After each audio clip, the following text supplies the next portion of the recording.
right. So before I even start that, I was talking with everyone earlier about, I think I want to do something called like Friday morning flips. And it would be every Friday, 9 a.m. It'd just be a Zoom call. And if people show up, we talk about, projects that they have going on, issues, anything that needs to be talked about, but on a weekly basis, so it becomes more of kind of like a mentorship rather than, like a once a quarter thing, because that way at the end of the week, Oscar could have a deal and there's someone to talk to. There's a group of people that Friday morning, he knows at 9 a.m. I can jump on this Zoom. Hey guys, this is what I got going on. Can anyone help? Also, if you have a deal, like, hey, I got this deal and, does anyone want to buy it? I got a wholesale deal, or I got a flip coming up, or I'm looking for this contract, or I'm looking for that, or I got this title issue. What do y'all think about that? I like it. Yeah, I That think sounds cool.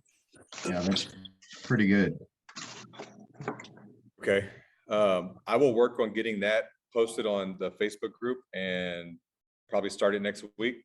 And it's one of those things where, like, I'm going to log on at 9 and at 9:05, if no one shows up, I just leave. It doesn't matter. It's just Be efficient.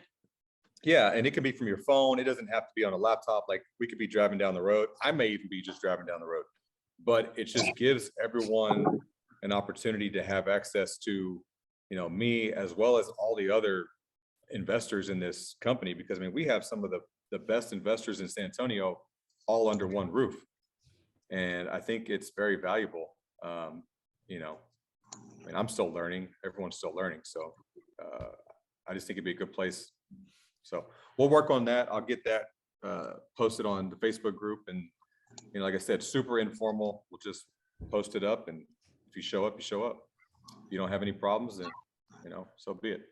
All right. So the one thing I want to talk about before we just get into like a full-blown open conversation is the subject to and wrap laws. There's new laws that just came into effect in January, and they're pretty heavy. They're basically trying to stop people from doing subject twos, which I understand. A lot of people don't do them right, and they screw over a lot of homeowners. So now, if you're going to do a wrap, if you're going to do a subject two, you have to register your company as a Texas mortgage company. You have to get an NMLS number, and then you have to have an RMLO on or registered either with your company or in your company. And that's huge. Like, that is not easy. Does everyone understand? Like, I started the process and was like, oh, this sucks. Because it's, who's going to be an RMLO?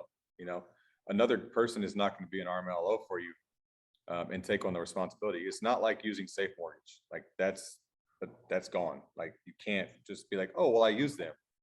No, they have to be registered with your company. You have to file stuff all the time. There's all kind of rules, regulations, ongoing training. So there's a couple workarounds. One is at closing, you would get your private lender, your hard money lender, or whoever has the first lien to do a release of lien and then also collateralize the note that you're creating, right? So if you're dealing with the bank, that ain't going to happen. Subject twos are going to be nearly impossible to do after you do three. You can do three, and after that, these rules kick in. But if you have like a private lender or something, like almost every one of my owner finance notes, I use private money, I wrap it, and then I sell the note or I refinance out with the bank. And so I either have to get them to release the lien at closing and do a collateral lien on the note that I created, or I got to pay cash for it, pay it off, create the note, and then leverage the note to get cashed out. Y'all have any questions on that? Y'all understand? No?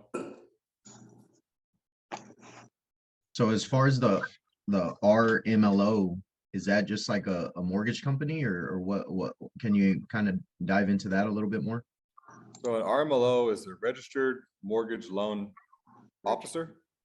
RMLO, registered mortgage loan officer. Originator. Originator, there you go. Yeah, and so what that is that's like your mortgage broker. Yes. Kind of like a safe mortgage. That's exactly what they are. Okay.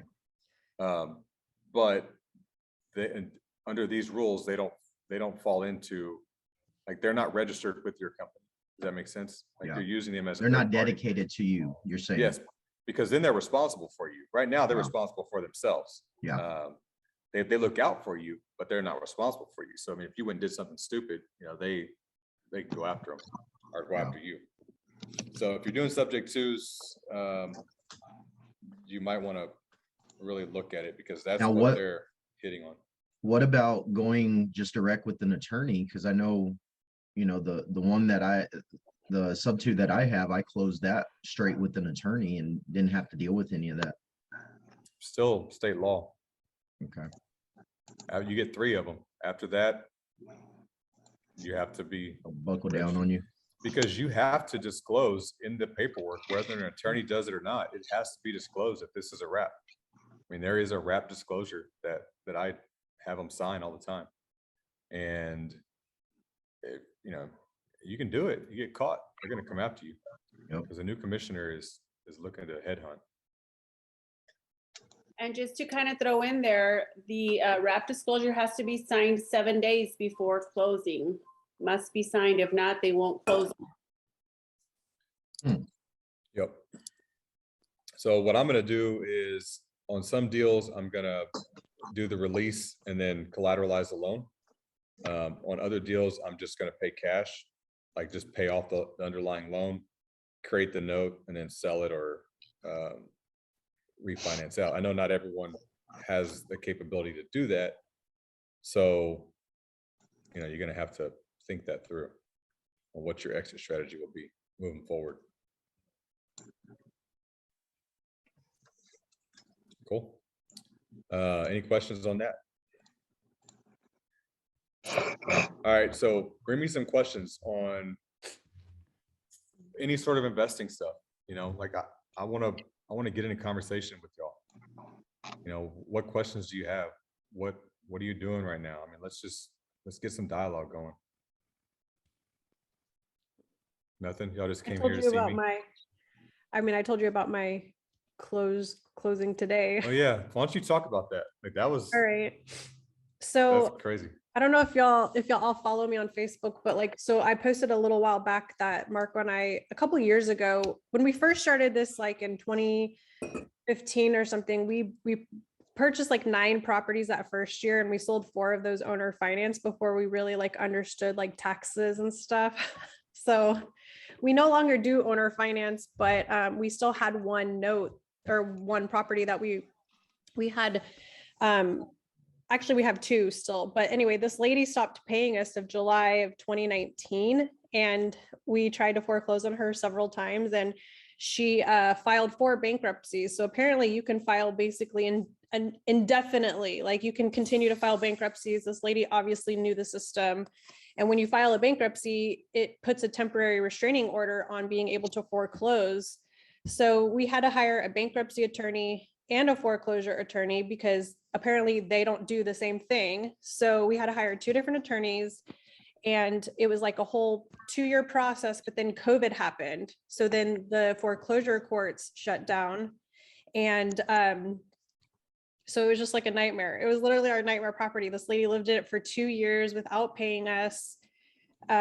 We tried to offer her a deed in lieu of foreclosure at the beginning, but she said no, because she was emotionally attached to the property. And so, of course, at the very end, she was like, I'm willing to sign a deed in lieu, which means she basically signs the house back over to us. But I was like, no, screw you, lady. At You're this going to point- get it on your record now because you strung us along for 2 years.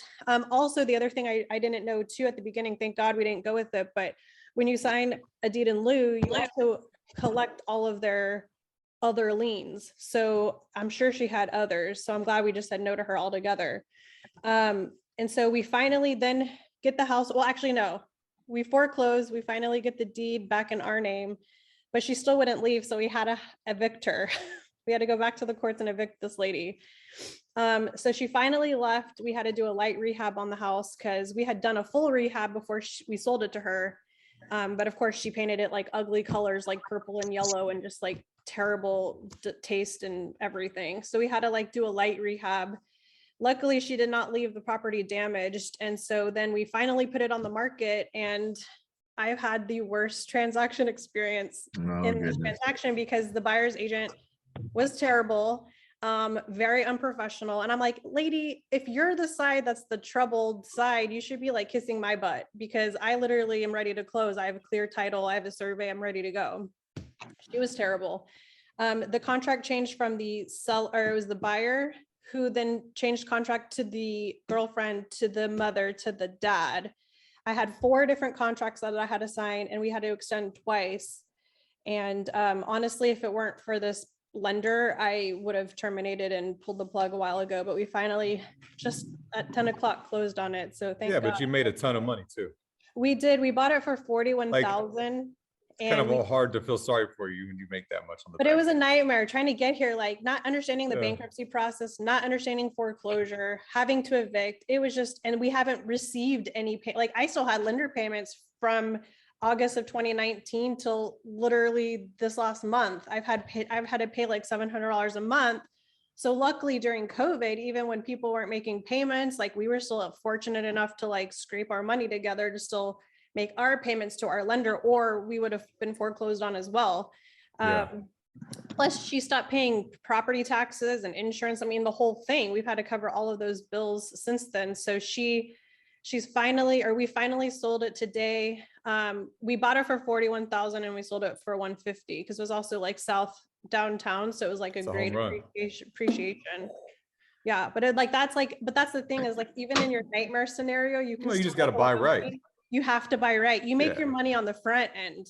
So You like, gotta- it's all you about gotta how have you that, negotiate. oh shit, room. Yeah.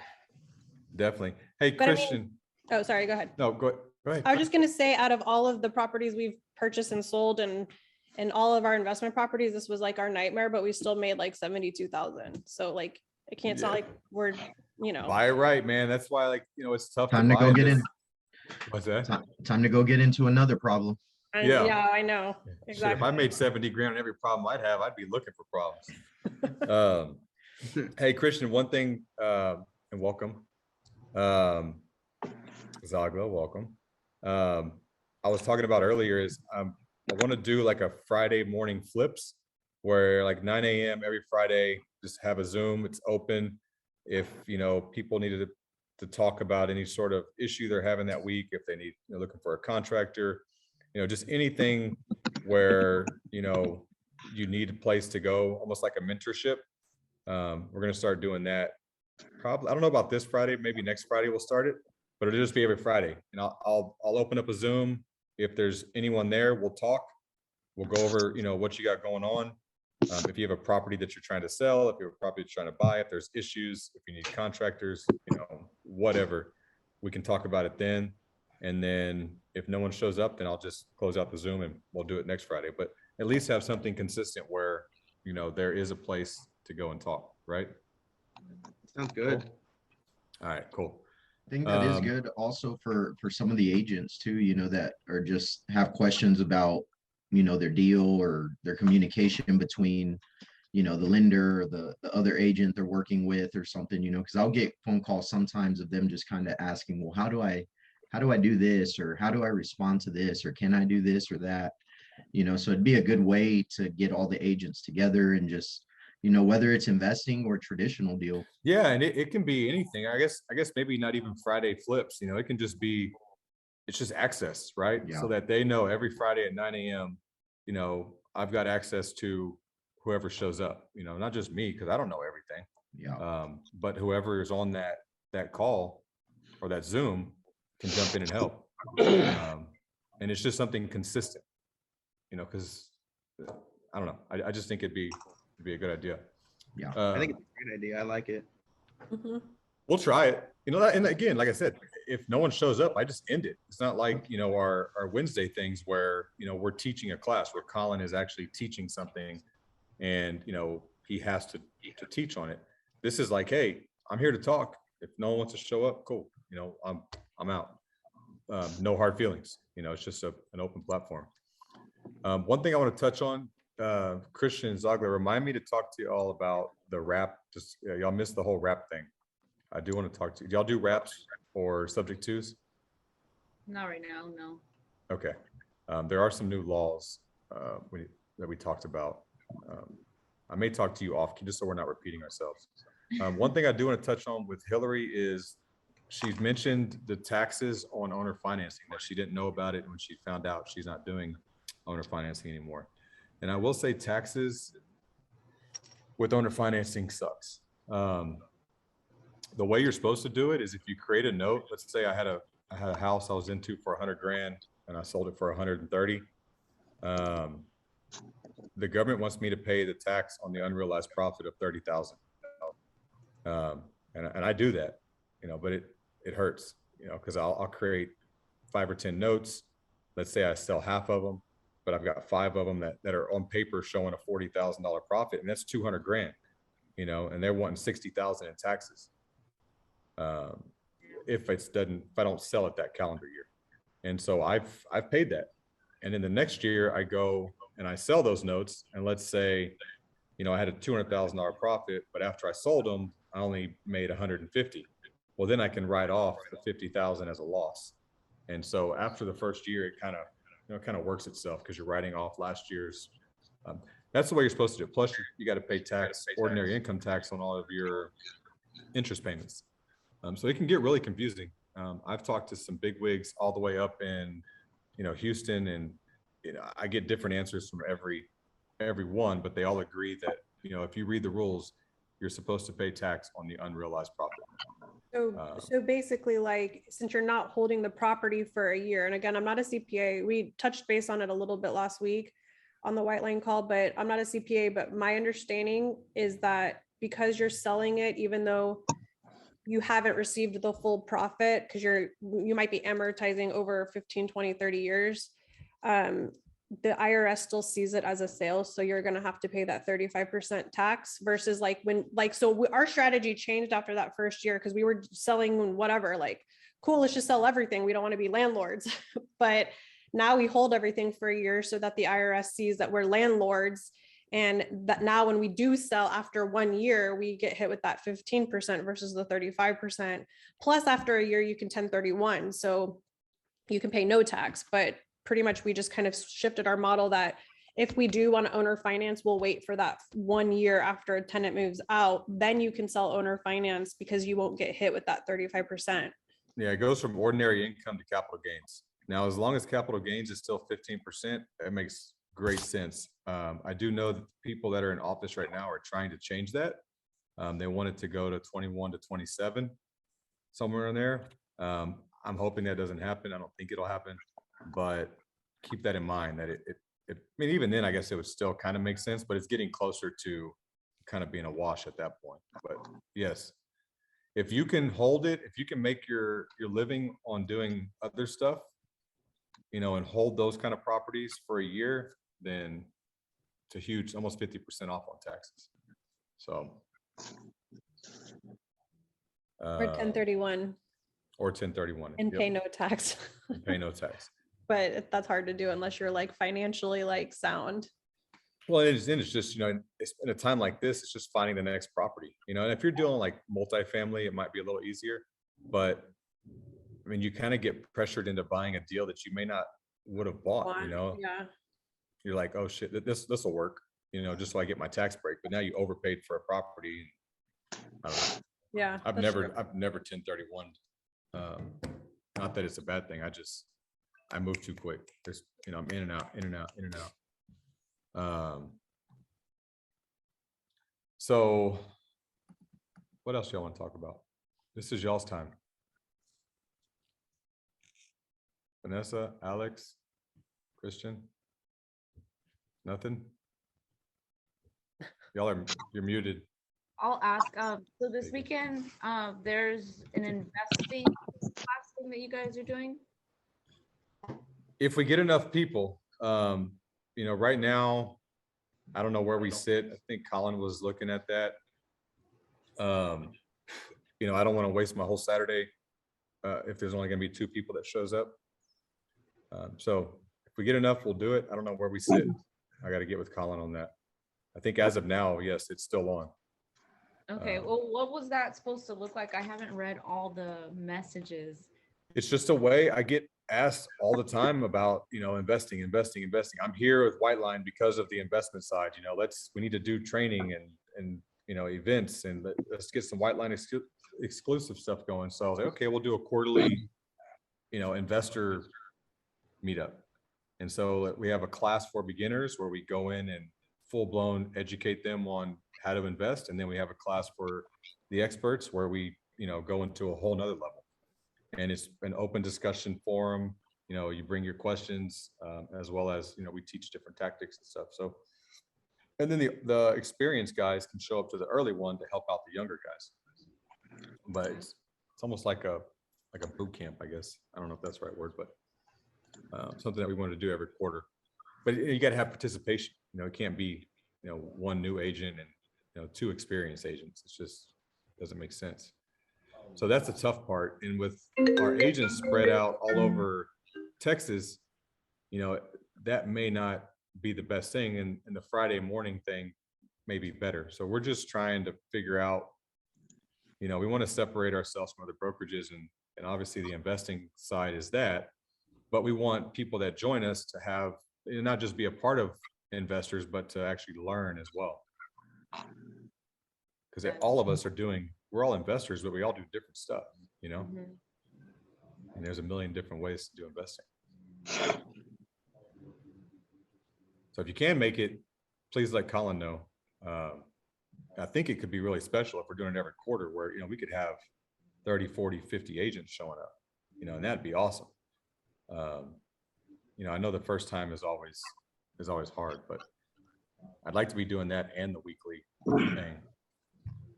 Okay. What time is it at? I think it was 8:30 for the beginners and 11:30 or something for the other ones. I don't remember. I'd have to pull it up on the Facebook post. I don't know if anyone. Hey, Eric, I have a question for the group, if you don't mind. And it has something to do with sub twos and wraps. Yeah. So something I've actually been dealing with, I bought a property back in 2019, and that's what I've actually been reading.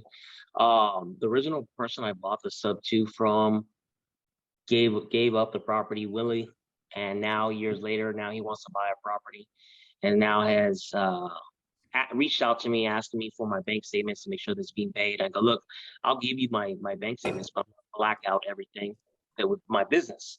And his lender chose not to take it in that way. And so now he's actually taking legal actions just this morning.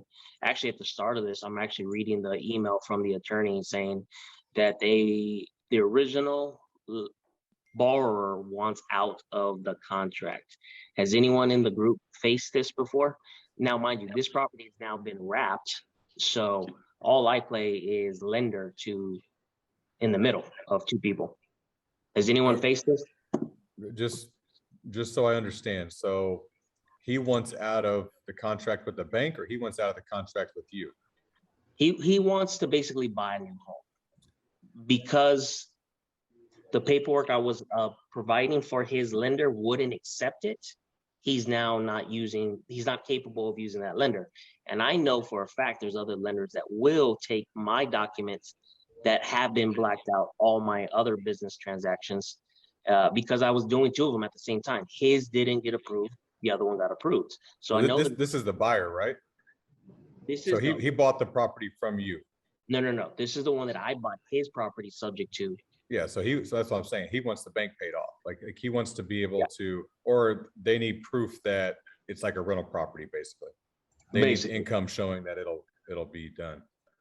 Yes. I mean, you have a contract. He could get dirty with you and call his bank, but then he's going to be stuck with the payment regardless. So Maybe refer him other lenders that will get him approved, because he's trying to buy another house, right? And this current loan is. So when I asked someone that question, can I, because like I said, I got two individuals that basically came to the same question. Hey, I want to buy another house. Can you provide me the documentation showing that someone else is making payments? Yeah. And I go, sure. But I told both of them, I'm going to black out all my business information, just show you what those payments are being made. And each of them said yes, but when I turned them in, only one got approved, one didn't. And then when I asked the lender, they're like, dude, you cannot stir them one way or another, because having a license, it'd be considered steering one way. So I can't even give them information. I can just tell them that there's other banks they can work with. Could you, Well, but you're not representing them, so. I think you, if as long as you have them sign, I guess, something that shows you're not representing them, you can give them documentation because it's your deal, you're in it. Mhm. could you offer them just like a list of lenders that would take the documentation so he can make his own decision? Also, why are No, you no, blocking out the information? I kind of just stepped back because his thing was he's now has reached out to the person inside the house. So the owner finance buyer, he's reached out to the husband, who the husband's now reached out to me, who's pissed off with the situation. Now his attorney just emailed me today. So I mean, it's but just one of those things. they were happy whenever you got them out of a sticky situation. But they're Absolutely. about to lose their house, so never Absolutely. happy. I mean, as long as your paperwork's legit, there's really nothing they can do about it, except for somehow notify the bank and then they accelerate the loan. Now you've got to pay off the loan, but that hurts them too because then they're stuck with it and they could have a foreclosure.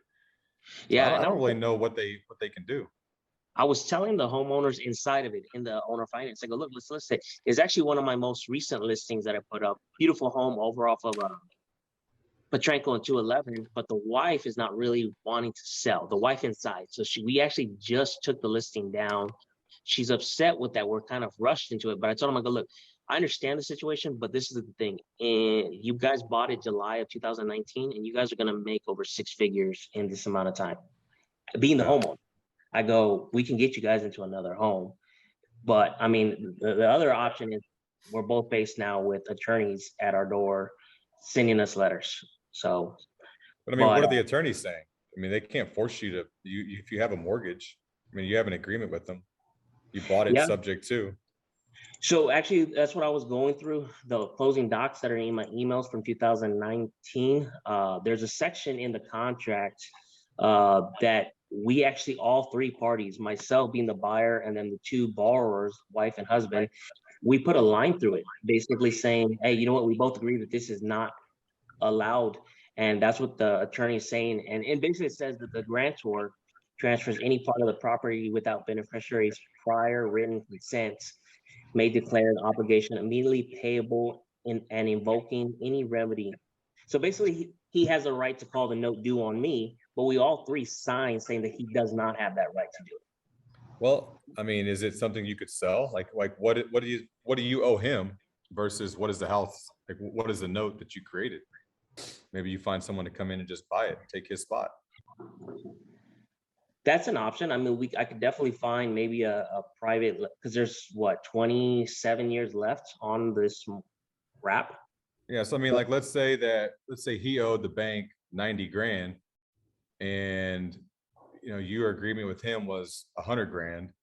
You have someone come in and say, hey, this guy will come in and buy this, pay off your loan for 90 and you walk, and then whatever you wrapped.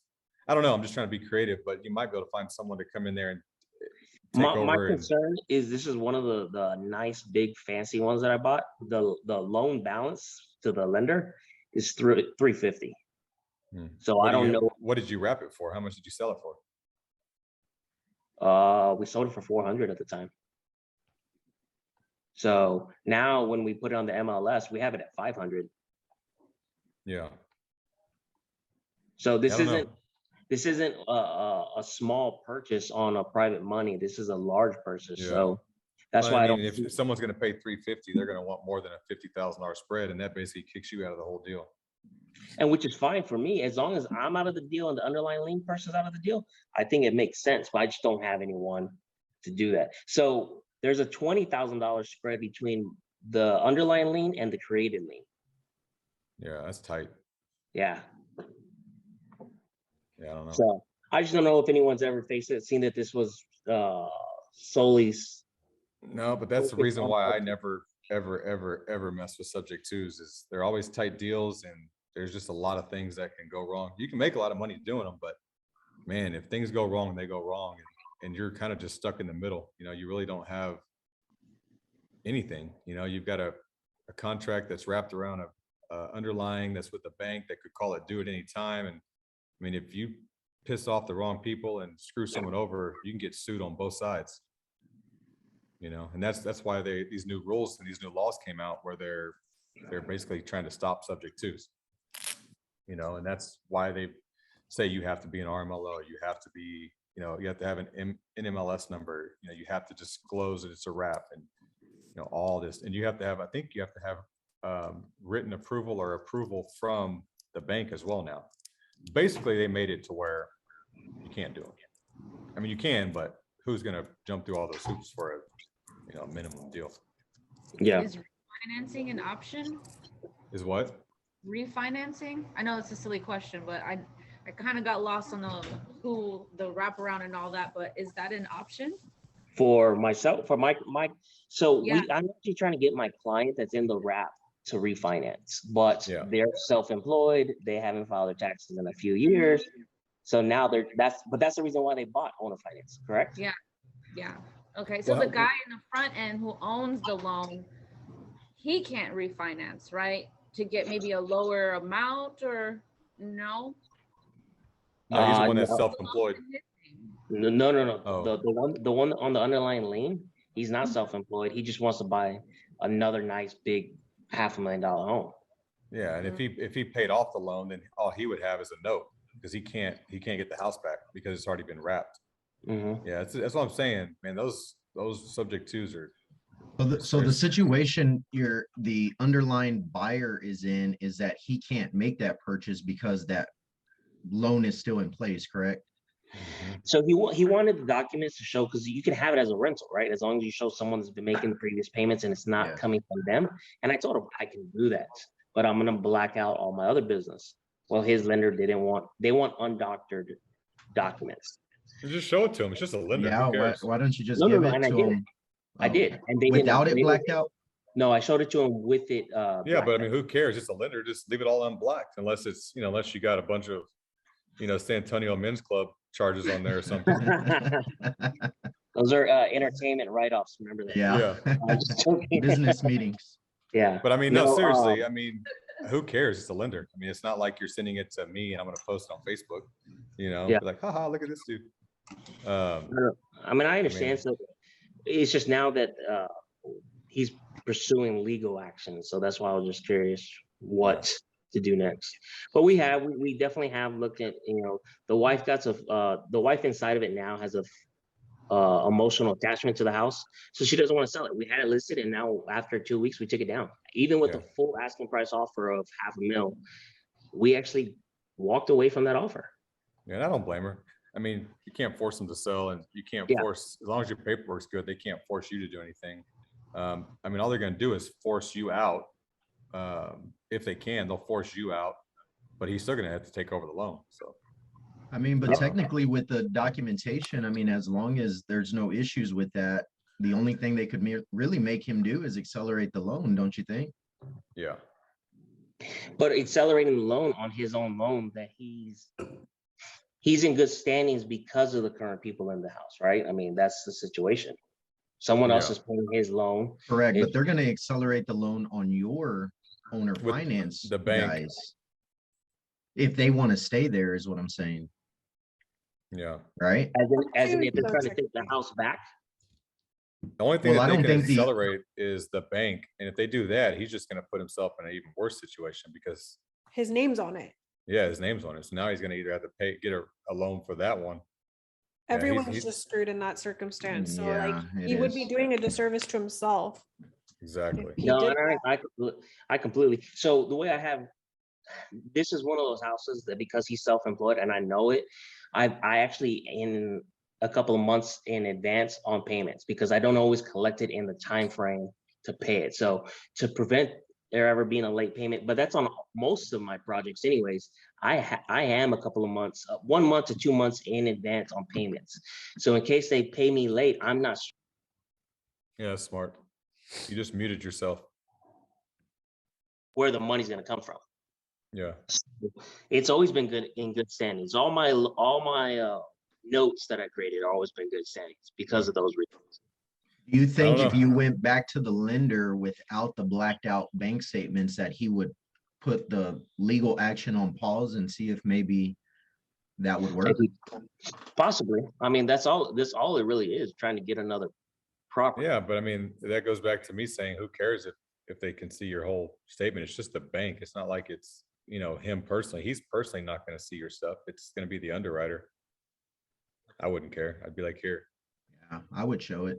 it's cheaper If it than an meant that, attorney. if it meant that it would stop legal action and we can maybe come to a solution, I would just Yeah, move say, on. here it is. Okay. I just didn't want it out there, but at the same time, I just never knew that, never wanted to put it out there.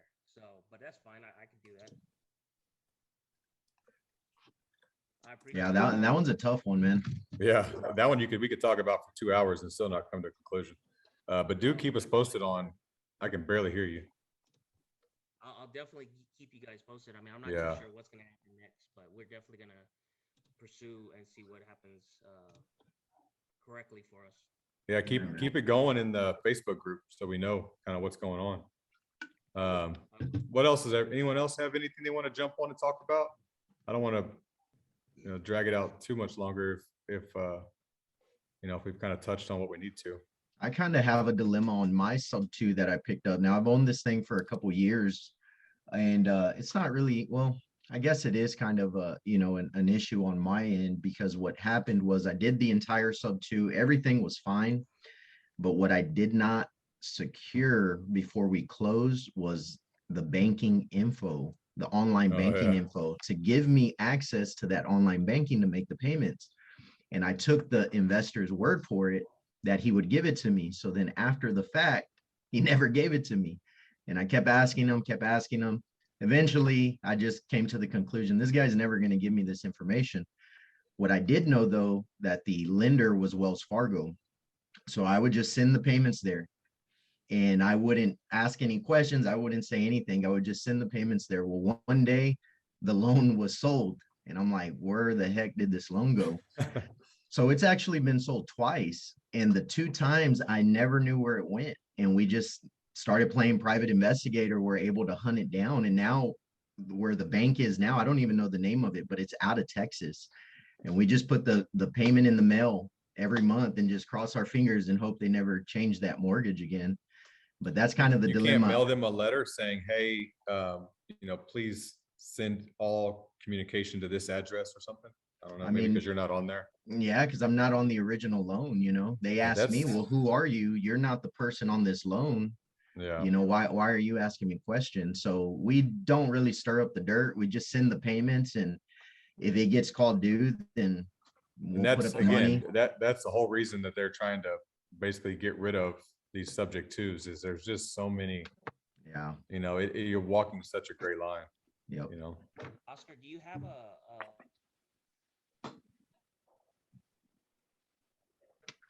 What's up? I Colin? can't hear you. Yeah, you froze. Yeah, hey, real quick, Oscar, whenever I've done sub twos, I always get a limited power of attorney. So did you have that on file? Because I that didn't. should, a yeah, good you got to idea. get a limited power of attorney for just real estate, because that way you don't even have to talk to him anymore. You just walk into the bank and you go, I get to talk to you about this. So you can go to Okay. Wells Fargo and say, bam, like, and quit messing with them. What's that called? That's a limited power of attorney. Yeah. I think, can't you, Colin, can't you like specifically put on there, it is only for this? Correct. Yeah, you can limit it down to, you know, ridiculous, but it's all things having to do with property located at so I said whatever. But yeah, just talk to you know, Judith or whoever you're working with to get that. And I can still do that now, even though I already have that in place. And If you can get him to sign it. I got you. Okay, that makes sense. Yeah, if Hey, you can get him to Christopher, sign we it. can't Then, hear you, Christopher. Can't hear you. and by the way, while I'm asking, I got everybody on here. Does anybody have a contact at CPS in San Antonio? Like somebody not on the 1-800 number that I can call and yell at? I don't. All right. Thank Can't hear you, you. Chris. Text Felipe. Nothing. I don't know what's wrong, Christopher. It's showing that you're unmuted, but I can't hear you. I don't know. Do sign language.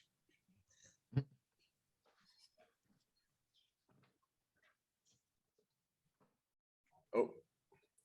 All right. Anyone else? Susie, Vanessa, Alex? Y'all have anything y'all want to talk about? Anything going on in the investing world? No? Alex has ghosts don't over there have turning off the anything. lights. Did y'all see that? Whenever Yeah, she was there, the lights were the turning power off. went out. No, the power went out in our building, so that Oh, just man. means it's time for lunch. Hey, thank you for your service too. I did not know you were military. That's awesome. Yeah, thank you. Thank you. We have I got a t-shirt I'm gonna have to get for you. It says White Line Realty Military Division, something. We have a handful of military. Nice. I'll take it. Yes. All right, I'll try to snag you one. I'll put it in my note. What size do you wear? I know it's a dangerous question, but I'll take a medium. all right, medium, military. Alex, Ceballos. All right, cool. Cavazos. Yeah. Cavazos. my bad. Cavazos. Mm-hmm. What questions did you have? Sorry, I cut you No, off. no, I was gonna say I don't have anything on the investment side, just working my normal real estate selling properties. That's about it. Yeah, I mean, ask away if you have any questions about that, or if there's something you want to know. I mean, you got us. No, I'm good. Maybe next week I'll have more questions. What's your thought on the Friday thing? You think that's something beneficial to every Friday 9 a.m. just kind of have a, real casual question and answer? Yeah, I think that would be great to have, especially because the weekends are like family days for me. I work full time during the week, and then I try to do my real estate in the evenings. But yeah, we could do Friday mornings. That would be perfect. Yeah, and again, it's super casual. Like, you show up, you ask your questions, and if not, we move on. I mean, it could just be, me and you on here, and you get to ask direct questions to me. It's just it's better than the phone calls, because I get phone calls throughout the day, and I'm usually doing something, and I just don't want to. I don't want any agents to feel like they don't have 100% of my attention. And I think this would be a good spot to say, hey, if you got questions that can wait, every Friday, we're live and in person. Let's go. Mhm. I got to come up with a catchy name though, because I do think it could be traditional and flips. So help me come up with a catchy name. Friday morning fam days, or I don't know, Friday morning something. It'll come to us. It'll come Yeah. to us like the rise. Mhm. I still give you credit for that. Or some tacos. Oscar's the man. It's a great name. Great name. I like whenever names hit, you're like, That's it. that was it. We're done. Yep. So, all right, cool. Well, I'm going to end it here. I've got to go meet with a pre-development meeting over here in Seguin at 1, and I've got to get some food in me. I've been sitting on some 7 acres in Seguin. I'm trying to subdivide, and it's been an absolute nightmare. Share that with us when you get done. Do what? Share that with us when you get through it. It's just, I mean, the main thing is just all the bull crap you got to jump through. You got to have, like, there's a 2-inch water line. Oh, well, that's not good enough. The fire marshal wants an 8-inch. Okay, so I got to run, a $200,000 water line, half a mile down the street. Okay, easy, right? And so I get with the water company. They're like, oh, well, you have to have an engineer to draw it up. I'm like, okay.